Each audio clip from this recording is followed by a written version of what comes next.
Good morning ವೀಕ್ಷಕರೇ. ಇವತ್ತು A B C juice ಮಾಡ್ತಾ ಇದ್ದೀನಿ. ಎ ಬಿ ಸಿ ಜ್ಯೂಸ್ ಅಂದರೆ ಎ ಅಂದರೆ ಆಮ್ಲ ಅಂತ, ಬಿ ಅಂದರೆ ಬೀಟ್ರೋಟ್, ಸಿ ಅಂದರೆ ಕ್ಯಾರೆಟ್. ಇವು ಮೂರನ್ನು ಫಸ್ಟು ತುರ್ಕೊಳ್ಬೇಕಾಗುತ್ತೆ. ನೋಡ್ರಿ, ಇದರಲ್ಲಿ ತುರ್ಕೊಳ್ಬೇಕಾಗುತ್ತೆ. ತುರಿದು ಮಿಕ್ಸಿ ಜಾರಿನ ಸಹಾಯದಿಂದ ರುಬ್ಕೊಂಡು ಅದನ್ನು ಜ್ಯೂಸ್ ಮಾಡಿಕೊಂಡು ಕುಡಿಬೇಕಾಗುತ್ತೆ. ನಾನು ತೋರಿಸ್ತೀನಿ, ನೀವು ಹಾಗೆ ನೋಡಿ ವೀಕ್ಷಕರೇ. ಆಮ್ಲನ ನೀಟಾಗಿ ತುರಿದಿಟ್ಕೊಂಡಿದ್ದೀನಿ ತೊಳ್ಕೊಂಡು, ಆಮ್ಲ ಇದು. ಅದೇ ರೀತಿ ಬೀಟ್ರೋಟು, ಇದನ್ನು ಅಷ್ಟೇ ನೀಟಾಗಿ ಸಿಪ್ಪೆ ತೆಗೆದು ತೊಳೆದು ತುರಿದಿಟ್ಕೊಂಡಿದ್ದೀನಿ. ಅದೇ ರೀತಿ ಕ್ಯಾರೆಟು, ಇದನ್ನು ನೀಟಾಗಿ ಸಿಪ್ಪೆ ತೆಗೆದು ತೊಳೆದಿಟ್ಕೊಂಡಿದ್ದೀನಿ. ಈಗ ಇದನ್ನೆಲ್ಲ ಮಿಕ್ಸಿಗೆ ಹಾಕ್ತಾ ಇದ್ದೀನಿ, ಮಿಕ್ಸಿ ಜಾರಿಗೆ.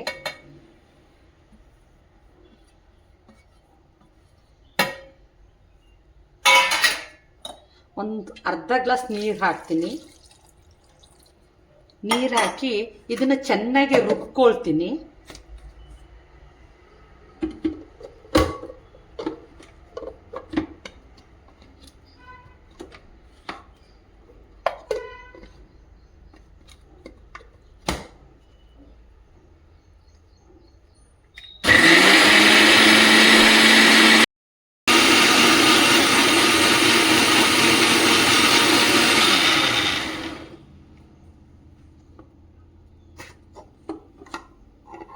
ನೋಡಿ ವೀಕ್ಷಕರೇ, ಈ ರೀತಿ ರುಬ್ಕೊಳ್ಬೇಕಾಗುತ್ತೆ ಎ ಬಿ ಸಿ ಜ್ಯೂಸನ್ನು.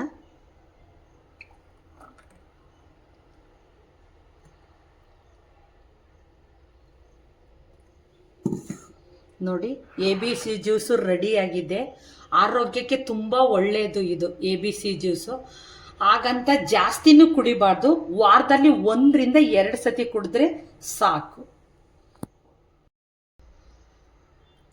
ನಾನು ಮಾಡಿದಂಥ A B C juice video ನಿಮಗೆ ಇಷ್ಟವಾಗಿದ್ದರೆ like, comment, subscribe my channel. Thank you.